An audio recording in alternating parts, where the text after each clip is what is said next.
And so I guess I just feel like doing this is sort of just being a part of that tradition of, a spoken broadcast for people.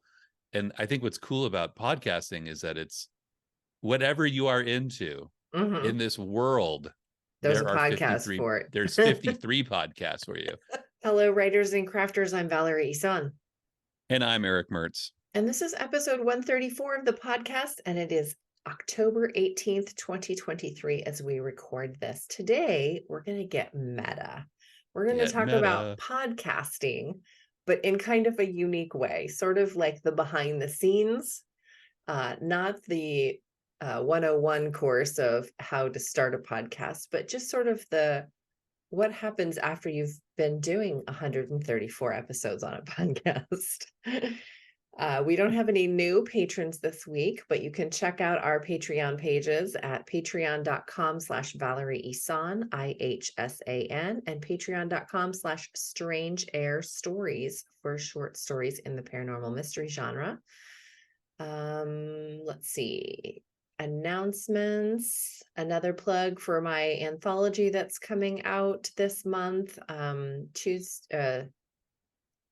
It might come out early November. I'm just it's at the printers right now, so we're just sort of waiting in the queue. Val, I have to ask, is this like a way you're hyping it up by because you haven't had the release date? Is this the way to keep us all? It's the way to keep it. Yeah, they've got us on tenterhooks. So man. The pre-order is at tsunamibooks.org, and we're gonna crash the site by being so ready hyping this so much. Speaking of hype, Season of the Shadow. Ooh, at least we have a release date for that. Yeah, November 16th. Less than a month. That's the exciting. Arcs are going out tomorrow. The blurbs have been requested. The back matter's being written. The Arcs are going out tomorrow? Tomorrow. I'm going to go out. I'm going out with an unedited proof. I have no choice in the matter. I have no choice in the matter. Okay. Tomorrow. I'm not aware of that. I was like, the timing of this does not include an edited version for all those people that said they wanted to read it. So I'm just going to be very clear in the when I send it out. This will be edited by the time it reaches the public. So don't hit me up with how wordy it is. There's a rumor that the first chapter is kind of wordy. So that's getting a little meta. Moving on. I'm going to Florida tomorrow. Did you know that? You did. I'm going to Florida next week. You are? Yeah. Why are you going to Florida? I didn't know you were going to Florida. I'm going to Florida. I'm going to Gainesville for Fest, which is a huge sort of punk and metal and underground. With your brother-in-law or something? My cousin lives in Gainesville. Yeah, my cousin lives in Gainesville. He's 16 years younger than me, and I'm going out on this long weekend, sort of Bender Music Fest with all of his friends. And I asked them so how much older am I than everybody in this group? And he's 16 to 20 years. Some of these people are in their mid-20s. So and he's funny because he and his girlfriend, they don't have children. They're very, they're professional people, but they're very minimal. And so he was talking this summer about, well, I don't know who's going to sleep on the couch and who's going to get the guest room. And I said, I'm old enough to be the father to some of these people. I get the guest room. I don't want to pull rank here, but we have the same last name and I'm old. Put me in the guest room. Oh, that's so funny. I was at Spanish class last night and the maestro was talking about something that happened in 2000, early 2000s or whatever. And asked one of the students, if she remembered something that he was talking. I don't even remember what he was talking about. And she shook her head and she was like, no, I wasn't even born yet. And his eyes got really big. And he was like, oh my God, I forgot that 2000 was 23 years ago. So that's just wild. It does seem like it was just not too long ago. That's how old we are. You could say, I forgot that 2000 was 23 years ago. Oh my God. That would make a good t-shirt too. I forgot. Well, actually, it wouldn't be it a says very like, evergreen t-shirt, so I guess it wouldn't be a good one because it's not evergreen. there's that whole thing now that says like, if Marty McFly got into the DeLorean today and went back as far as he did in the movie, he'd go back to 1993. And you're like, oh my gosh, I remember 1993. I was, Right. you know, I was 17 years old. Like, I guess I'm now Doc Brown in this whole story. Okay. You do have curly hair. I do. Oh, let's see. What else Why are is you going to, happening? why are you I'm going going to to go see Florida? my mom and my sister, brother-in-law, Oh, cool. nieces and nephews. Yeah, I'm just going to go for a long weekend, Thursday to Tuesday kind of thing. Yeah. And then I'm speaking in another conference north of Orlando. Oh, sort of like Gainesville. Oviedo. I'm going to look at a map here while you're talking and see how Okay. close we're going a week apart, because I think that that's pretty funny. Yeah, I'm speaking at another conference in a couple weeks called Right in the Harbor. So I'll be in Gig Harbor, Washington, talking about transforming your manuscript from boring to badass, talking about the story rubric and how to use it in your manuscripts. And so I've done that class 3 times now, I think, or that'll be my 3rd time. I can't remember now, but I'm really enjoying the conference circuit. You know, I feel like I've made it, Erick. I got in front of 75 people and gave a talk with a microphone, and that's pretty rad. It is really nice to apply for conferences and not feel like you're faking it. Mm-hmm. And I got into, I think I talked about this last week. I got into the Pikes Peak conference in Colorado, and for 3 sessions. My gosh, that's awesome. 3 sessions.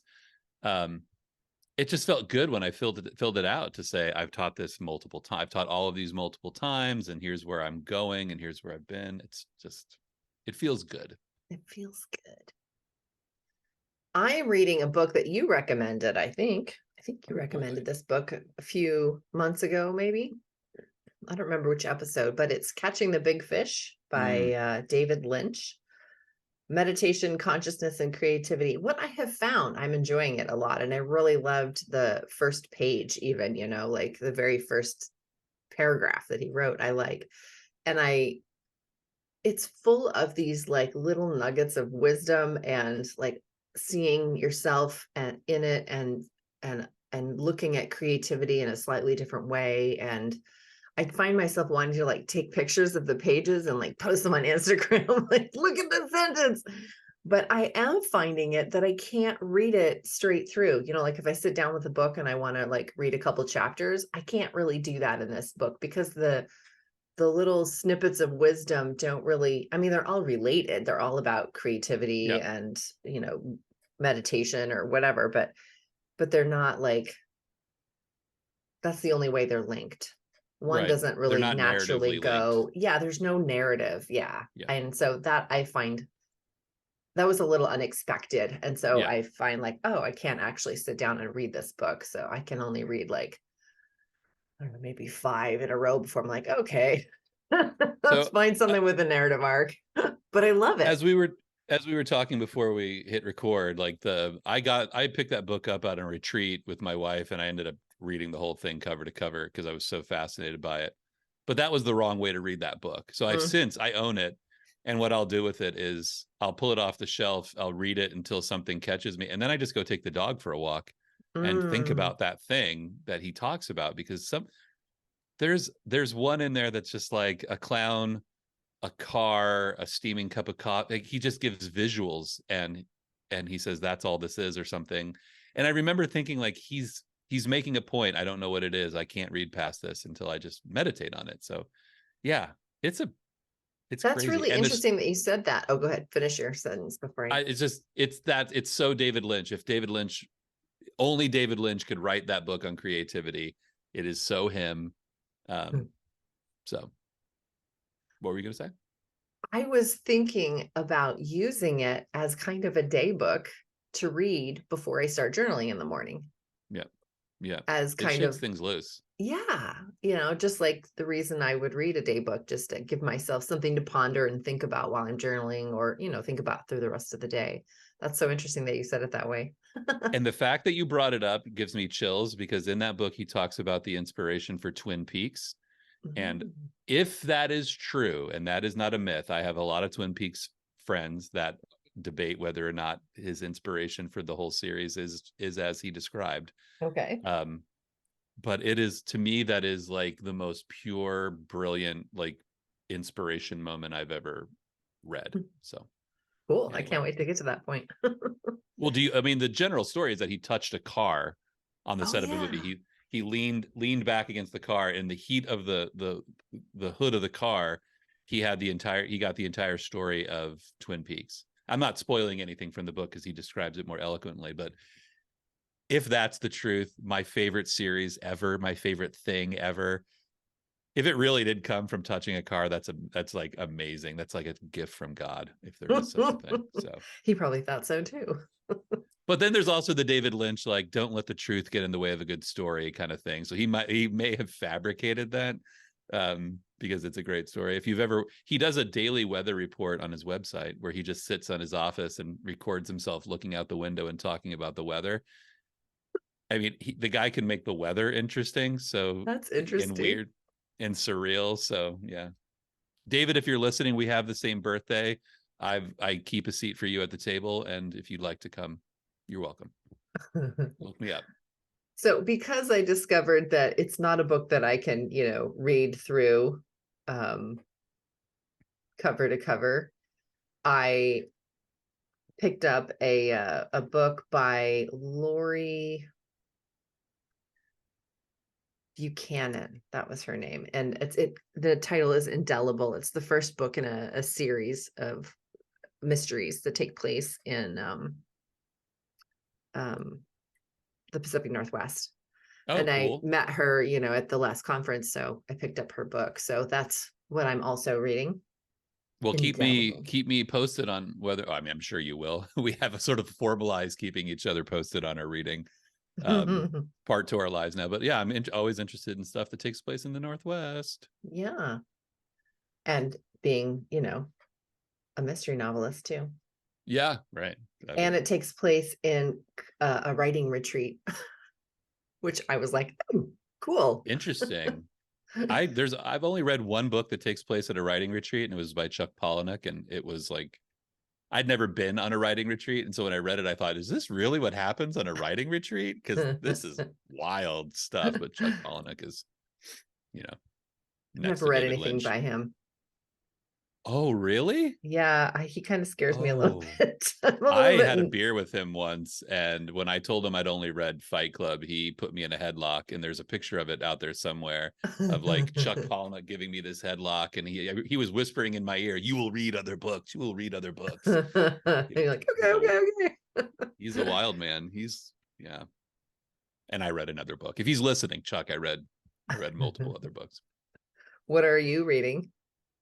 Well, I finished The Most Expensive Mistress in Jefferson County by James Misko, which I'd been reading. It was, I have to say, one of the more underwhelming books I've read in a long time. Okay. It was all just this real estate transaction from the perspective of a guy who's shucking and jiving, trying to, like, he's leveraged.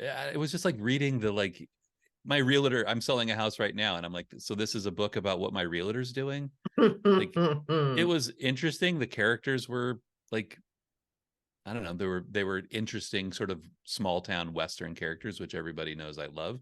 But I'm like, is this it? Is the end of the book just like they get the money? And I don't know. I put it down like, okay. Which I don't feel very often. So we're now working through the Ultimate Werewolf collection that I grabbed from the shelves of my mom's bookstore. It's a collection of short stories, werewolf stories, and it's that time of year, so why not? Why I bought it was because I opened it up, and the first thing I saw was one of the stories takes place in Oregon City, which is where I live, where I Yeah. grew up. You don't see that very often. Uh-huh. So it's good. I mean, I've read a third of it.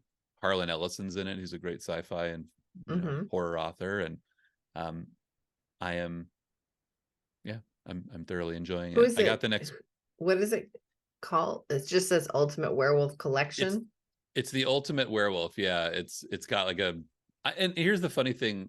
I had this book when I was a kid. Like, I know that I did because the cover was so familiar. So yeah. I'm trying to find it on the interwebs so I can put a link in the show notes, but I'm not finding it. So it is, the Ultimate. I'll pass it along to you, since I had one on there. And I'm just, I also picked up the newest book by, what's her name? Edna Saint. Oh God.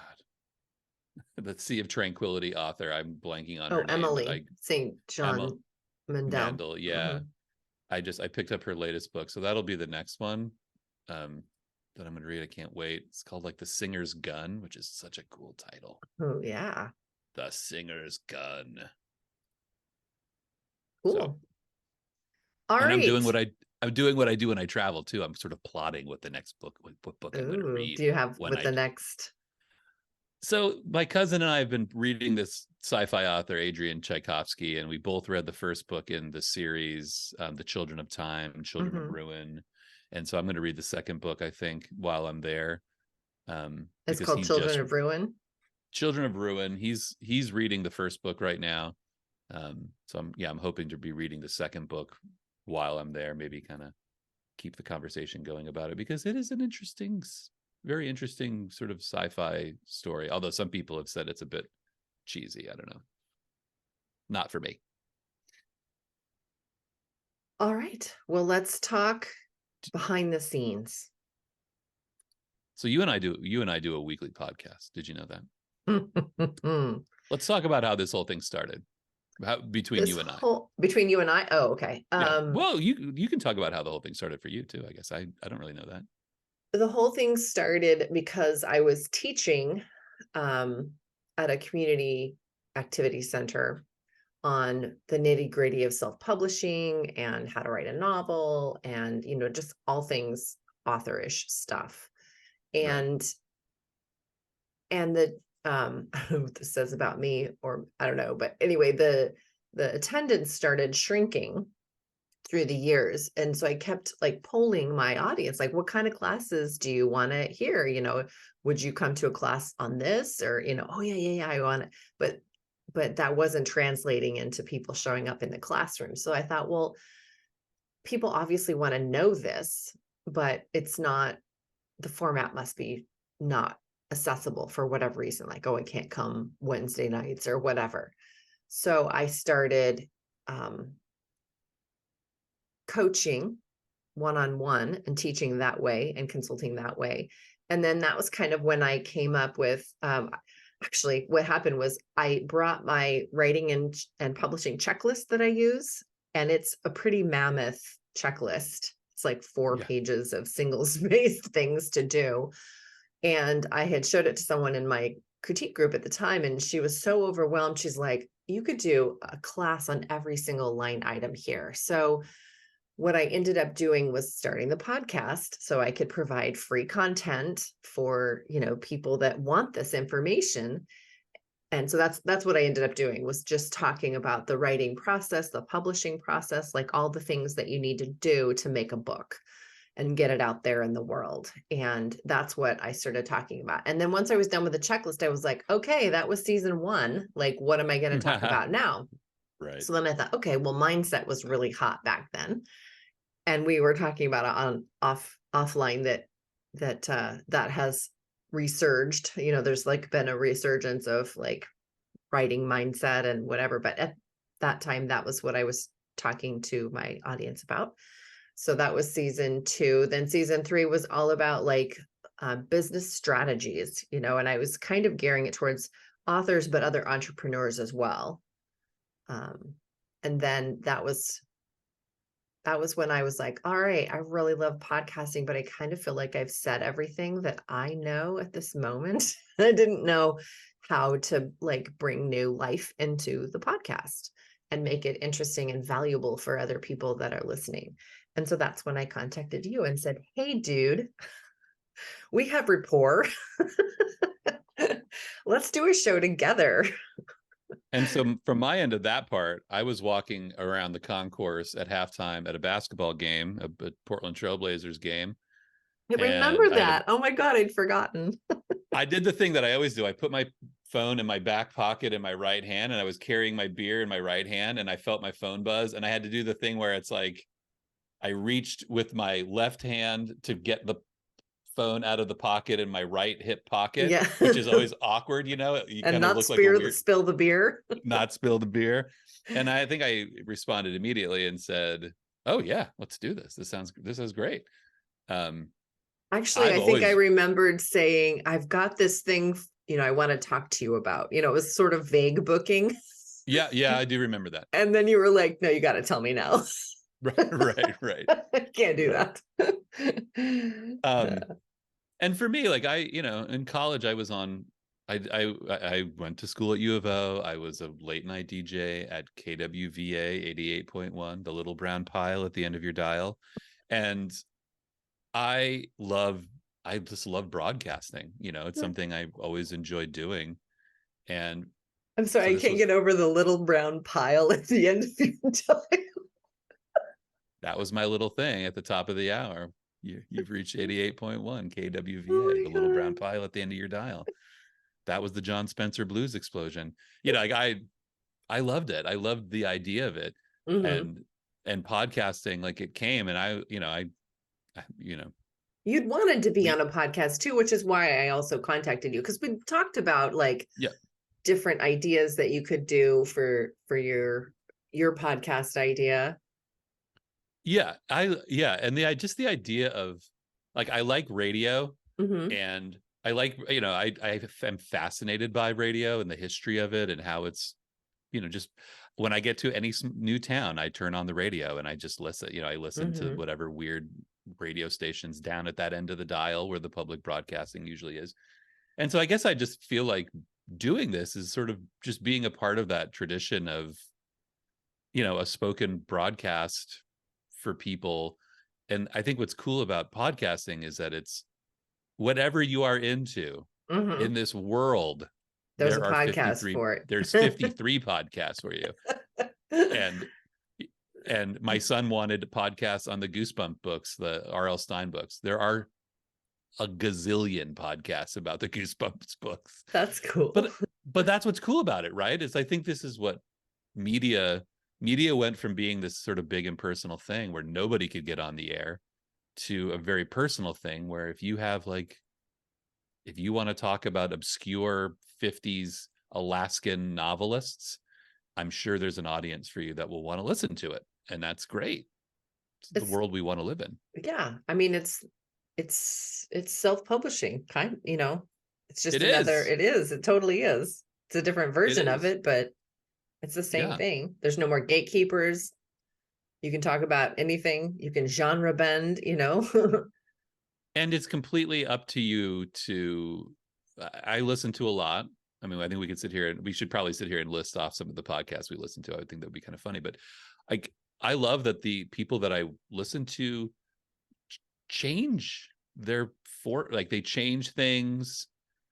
They do things like they respond to their audience, or they respond. Like I've been listening to the H.P. Lovecraft literary podcast since 1998, since 2008. So I'm 15-year run on that show, and they've changed. They covered Lovecraft stories, then they moved into a different format. They changed names, they changed platforms, they've changed how they do readings. I think it's fast. You get to be close with something and see it evolve in front of you. I think that's so great. And so great. To be blunt, I mean, yes, there is the romantic, being a part of a tradition and, being on your own radio show and just the fun of it. But also it is marketing. Yep. It's content that we're putting out into the world so that clients can find us and be inspired or educated or motivated to take action. and maybe one of those actions is to hire you to do whatever the podcast host services are. So there's that too. It's not completely doing it from the love of our hearts. I mean, that's why you stay in it, because podcasting actually is kind of time consuming, depending on the format that you have. And some of those more like interview, I mean, we love having guest appearances, but the straight up interview shows do take a really long time to get ready for, to do the interview for, to edit, to, like there's a lot of process that goes into preparing and then, post work on the stuff. But don't let that like stop you if you want to start a podcast, because just like writing your book, that unique spin, like, yes, there are 852 podcasts on Goosebumps, but they're all different, like they're all somebody else talking about what was exciting for them, or, I'm not sure what the Goosebump podcasts are actually. I've never listened to any, but yeah, I mean, your unique voice matters in the world, and it's just another medium to get your voice out there. Yeah. And I right, exactly. And I think it goes to everything we've said about content marketing in general. And that is, if you have to enjoy doing it, because you could content market all day long. Like you could write your giveaway books and do podcasts, and you could do, writing blogs, social media. You could do all of it all day long, but you can't, because you have to do the other stuff too. So you have to choose, like, what is the thing that you like doing in this, of all the things, which thing do you like the most? And so, yeah, I think the trouble is when you like everything. I think that's sometimes where I fall into, like, just want to do it all. Yeah, it's hard to say. It took me decades to say no to things I didn't want to do, because, you got the good girl complex and you want to please everyone, and, you want to be helpful. So yes comes out of your mouth way too often. And so I finally, after decades, learned how to say no, but I still struggle with saying no to the things I want to do, because there is not enough time. There is not enough energy pennies in the world. Energy pennies. I like this. It's a Becca Syme word. Oh, I love it. Energy pennies. Sometimes they feel like nickels. Yes, you have to choose. So speaking of choosing, like, I have a hard time choosing what podcasts to listen to, even because, when I first started listening to podcasts, it was all about writing podcasts and craft podcasts. And, I've been listening to The Creative Pen since she first started, but like, pretty close. And it was so interesting, when talking about the pivot, she even was like, dude, I don't even know if I want to keep doing this podcast. I feel like I've said everything, it was kind of getting boring for her, because the reasons she started it were no longer like calling her. And the content that she was putting out there was stuff that, she'd been putting out there for years. So she was kind of like, I don't know. And she decided to pivot about what she was going to, talk about on the podcast with her interview, with her guests. And I remember being so relieved, because I had stopped listening, because it was kind of like, all right, I know this already. I know this already. I know this already. Right. So when she pivoted, I was like, yay. And I even emailed her and was like, thank you. I'm so glad I'm going to start listening again. So it's good.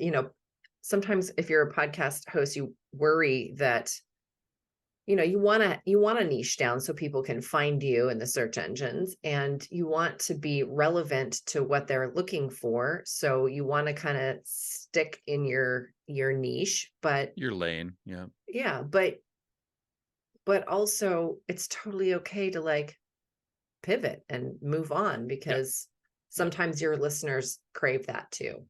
So don't be afraid to veer off. It's we also live in a world where we have this idea of radio being like live. If you miss the broadcast, you miss the broadcast.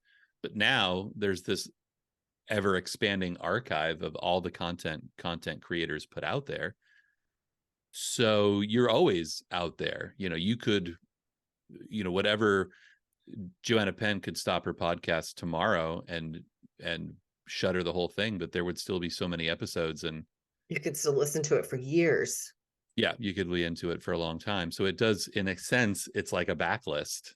Yeah. Around that, back to that topic, you have a backlist of material out there. So you don't, I was just looking at my phone. There's about 7 or 8 podcasts that I listen to on a regular basis. Okay. I was afraid you were going to ask me mine too, because I have, well, you tell yours first. Go for it. All right. So here's what I listen to on a regular basis. This is my weekly. I listen to Sound Opinions, which is the old NPR show where they talk about music. I listen to the Novel Marketing Podcast with Mr. Umstead. I like that one. I'm a basketball nut, so I listen to 2 Portland Trailblazer podcasts. I listen to Locked On Blazers and Jack Ramsey's. I listen to Baseball Today. I listen to Elder Sign, which is a podcast where they cover short, well, not just short, but like horror podcasts. They talk about horror stories. And I listened to 8. I listened to Skeptoid, which is just a guy who debunks myths, and he's really fast. I listen to it because I like him, because he's such a sternly serious guy. He's the kind of guy you meet at a truck stop and you can't get back in your car because he's telling you about everything you need to know in the world. He's just a nut. I also listen to the Strange Studies of Strange Stories, which is a sort of sci-fi fantasy horror podcast. And I guess there's another one too. I listen to some radio, like some podcast storytelling. But I don't listen to them regularly. But I've listened to like the Rusty Quill podcasts. I've listened to White Vault. I get a lot of my horror and sort of weird fiction from there. There's a new BBC Lovecraft series, The Haunter of the Dark, that I'll be picking up soon. So I listen to a lot of podcasts. The Haunter of the Dark? Well, the BBC is doing this sort of modernized Lovecraft storytelling thing where they sort of take Lovecraft stories and then they're fitting it into this big meta narrative. And the first 2 were great. The third one kind of stunk, but we'll see how the 4th one goes. So, but there's a ton of that. If you are into like just telling a story, oh man, you could tell a story on a podcast. Anyway, give me your list. So I was afraid that you would ask me that. So I started telling you like that, yes, I started listening to a lot of writing podcasts. And at the time, I like listened to all of them because that was all I could find. And those changed for me because, like I didn't need this, or this was too beginner for me. I felt like I didn't need the information, but they were great podcasts. The ones that have stood the test of time are the Rebel Author podcast with Sasha Black, and the Creative Pen with Joe Penn. I like Rachel's How Do You Write? Rachel Herron. Right. The ones that I've been picking up and putting down are still around. See, some of the podcasts I used to love and listen to aren't around anymore. Right. And some of them I love, but they're a little too long now. Like the format is just a little bit too long for me. Writers Inc. was good. The Self-Publishing Show was good. They're not ones that I listen to a lot these days because, again, they're pretty long. I also have started veering away from some of the writing podcasts because I don't have a whole bunch of time to listen to podcasts, but I follow probably like 30 on my iTunes or Apple Podcasts, but Right. or more, but I don't listen to them all. I'm doing a lot with manifestation and mindset stuff right now. So I'm listening to Make Shift Happen.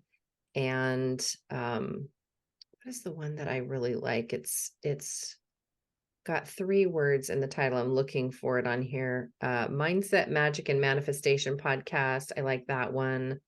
Promote Yourself to CEO. I really like, actually, just as a business.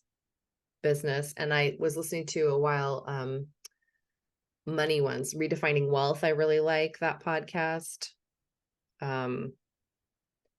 Yeah, there's Coaching Masters podcast. So I'm finding that I'm starting to broaden my podcast listening. It used to only be writing podcasts because that was the way I was getting my education, really, Right. And so now I'm starting to listen to stuff that's a little more like you've got writing podcasts in there, you've got sports, you've got literary, you've got, so I'm sort of doing the same thing just now, basically in the last year, I guess. One's I on think it's business, interesting. one's on, mindset, one's on, and it's hard for me there's so many that I want to listen to, and I don't commute anymore. I work at home. So I don't know. I have a hard time listening to as many as I want to now because I don't have the time set aside to do that. Because when I listened to them before are when I went to the gym, which I don't do anymore. Now I go to a yoga studio, so I can't listen to it during yoga. That doesn't work. I don't drive anywhere anymore. I mean, I'm going into the bookstore today, but I only fill in every once in a while. So it's not like I have a regular commute anymore. So you don't listen to it there. I'm not going on big road trips actually I have been doing a lot of road trips, but I'm with somebody. Usually I'm carpooling or, my husband came with me last time. The next one, my girlfriend's going to come with me. So I'm not going to be listening to podcasts then. So I just don't seem to have my regular slated time anymore to listen to them. So I feel quite frantic, actually. I really want to get back in. And this is part of the reason I end up cooking. I'm okay cooking. Like Tuesday and Wednesday night, Lisa works.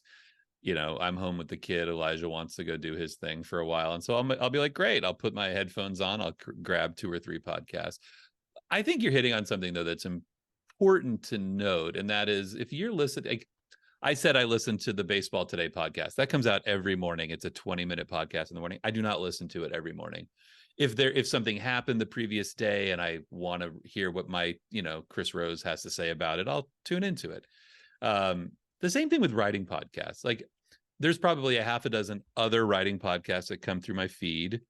If the topic is interesting, if the guest is interesting, if I need that hit of validation or exploration or education, I'll grab it and run with it.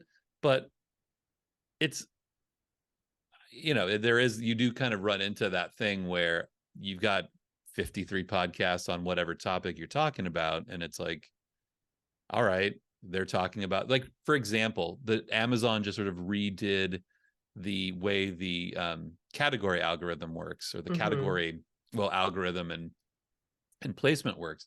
Everybody did a podcast on that within a week. The video cast on YouTube, the things that I watch on YouTube, everybody's going to talk about this. I can't listen, and I refuse to listen to everybody's take on the category on Amazon categories. It's just, it doesn't make any sense to me. So I have the people I trust for that. People I trust when I need a book review hit. So I think it's okay.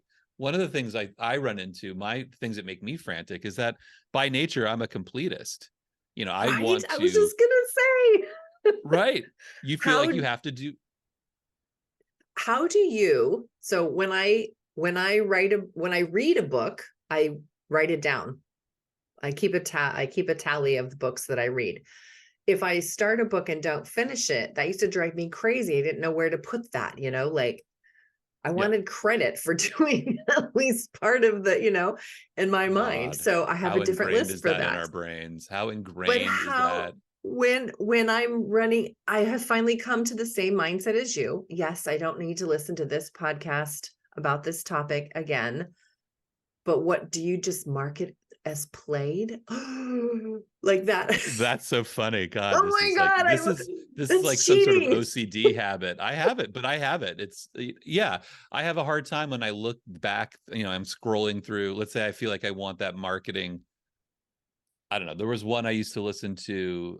It was a daily marketing podcast. I forget the name of it. I would scroll back through it and say, is there anything I haven't listened to in the last couple of weeks? I would, God, I would sit there and be like, there's 20 podcasts and there's only 3 check marks. And I would get a little frantic about it. Now I just look, let's be honest, like the idea of being a completist in this world is not realistic unless you've got someone cooking your meals and mowing your lawn and dressing you. I don't see how you can be a completist with all those things.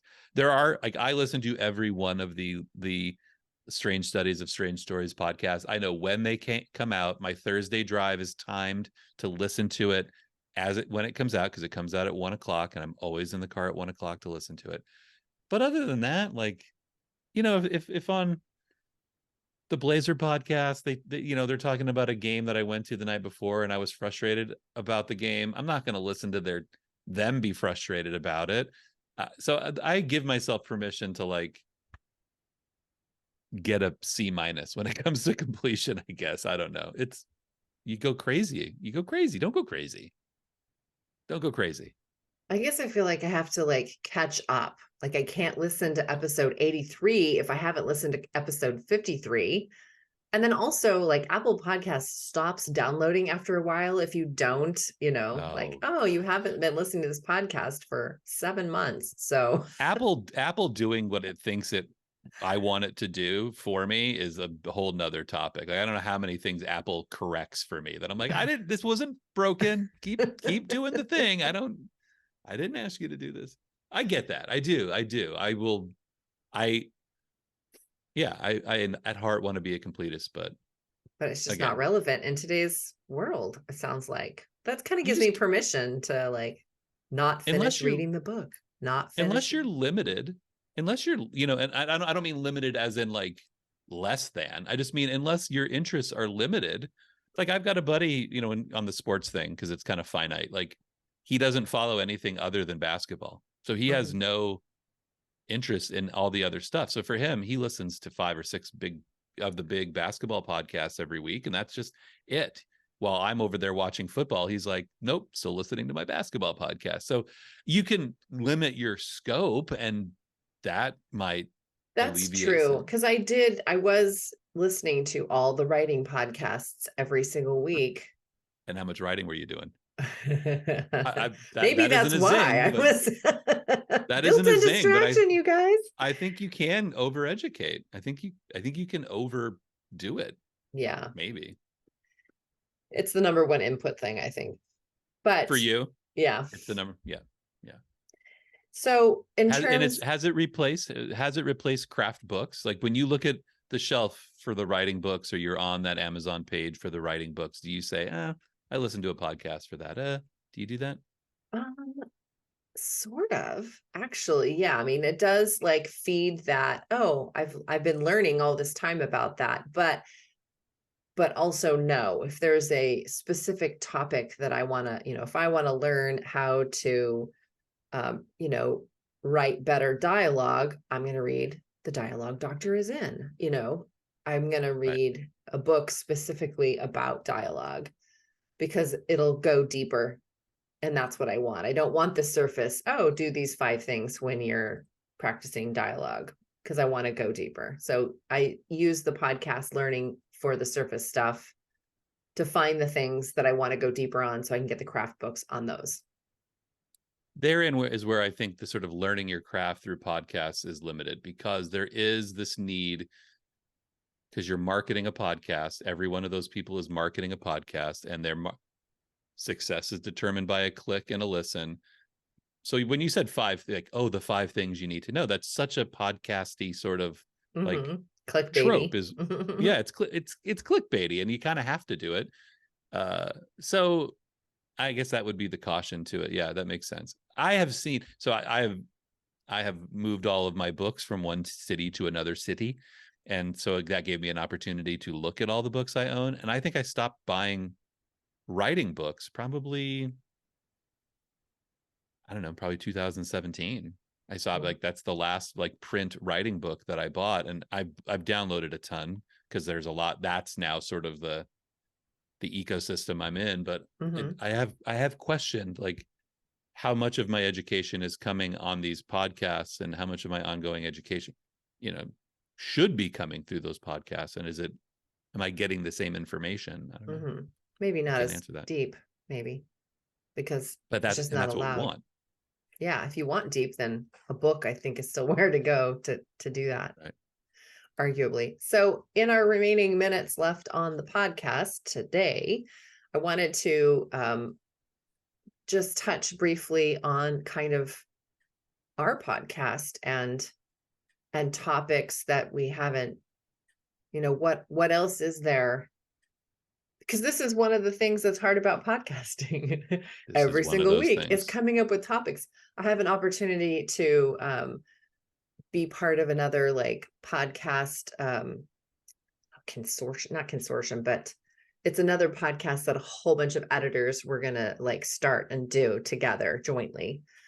And that sounds exciting because I love podcasting, but yet, trying to come up with even more topics on top of trying to find topics for this podcast too is daunting. And that's really the only thing stopping me at this point is wondering how I will come up with more things to say. And I love our format. I love our conversations that we have because I think I need them. You need them, just as a way to stay sane in this, self-employment world that we're in, where there is no water cooler. You notice that now that you work at home, right? There's just nobody you go into the break room and say, oh my gosh, these customers. You have to manufacture that. And I think it's just natural. Yeah. So that's part of what this is for me, is like you and I are talking about the things that I spend 40 hours a week in sort of a vacuum thinking about, and it's necessary sanity for sure. So that's what I was saying yes to when I pulled that left hand into the right hip pocket. Into your pocket. Said, oh, heck yeah. Oh my gosh. So we can be your water cooler by proxy. Well, yeah, something like that. So, but that is hard. It is hard for us to, that's what we were talking about before. It's how to come up with topics. Yeah. Maybe we shouldn't like brainstorm on air. I don't know. I'm just wondering like. Well, I think it's important to put it out there to people that like, if they're listening and they're, if they've been listening and say, why haven't these two people talked about this topic? Yeah, please send your topic ideas in. Well, and now we're starting to sound like a little desperate, but like I think what we're trying to get at is like we are aware like that after 134 podcasts, like we've covered and may end up recovering ground. Mm-hmm. You and I are not very like, we're not listicle sort of, finger pointers. So we're not going to do the hardcore, like, these are the 10 things you need to do. That's not in us. It's not a conversation. So I think that, like we're looking to evolve our conversation about all of this. And so that is the meta podcast. That is the podcast about the podcasting, the behind the scenes podcasting topics and our listening habits for the listening habits of the podcasts that we listen to. Wow. How do you say that? Yeah, I think really you did awkward. It, but I think you took a back road to get there, the detour. It's fine. I think the challenge, and just so people understand, if you've listened this far, the challenge is like, you want to be relevant, you want to be useful, you want to be entertaining, all those things. Otherwise, we're here for our benefit, not yours. And we want to be here for everyone's benefit. So I think that's why coming up with topics and like, the format works, but like coming up with topics is important, because if it's not relevant to you, you're not going to listen. Mm-hmm. And then that's not what we want. We want to keep this conversation up with you. So excellent. Yeah. I agree wholeheartedly. Well, this was fun for me. We're going to have to do a Florida review, I think, in November. We'll just do like, what happened to you in Florida? What happened to you in Florida? Because I saw we're going to be about 2 hours apart. You're going you're kind of going this way from Orlando. I'm going this way from Orlando. As long as we're escaping Orlando, I guess. I've heard that's not the coolest city in America. So, I mean, I guess if you're into, isn't that where Universal Studios and That's where Disney is. Disney. Okay. Yeah. I did read somewhere that it's the #1 foodie city in America. Oh, I think and I thought, that's who wrote this article? Yeah. Disney? I would be like, maybe New Orleans or something, like. I think the top 5 were Orlando, Portland, New Orleans, Chicago, New York, or not in that order, but like those were the big cities. Yeah, Orlando, that.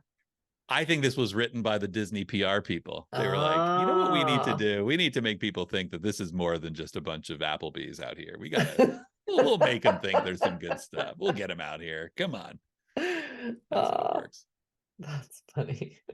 Well, thanks for talking with me this morning, Erick. It was delightful as usual. Pleasure. Such a pleasure. And yeah, we'll see y'all next week. See you next week. Take care, everyone. Bye-bye.